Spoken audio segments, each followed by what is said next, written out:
যে মেয়েটি প্রতিদিন সুরতহাল দেখত তারই আজ সুরতহাল। রাত্রের খাদ্য হয়ে বসল মেয়েটি, ছিঁড়ে খেলো অন্ধকারের ঠান্ডা ঘর। জনিতে রক্তক্ষরণ, পাঁজর ভাঙা, চোখে মুখে হাজারো নখের দাগ। অজান্তেই মেয়েটি লুট হয়ে গেল।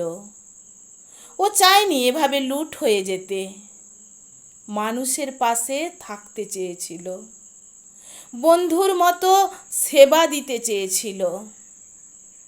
মানহুস তা চাইল না, খেয়ে ফেলল ওর যাবতীয় সব। খেয়ে ফেলল মন থেকে মগজ। মানিকচন্দ্র দাসের কলমে একটি ধর্ষণের কথা, কণ্ঠে আমি মল্লিকা দাস।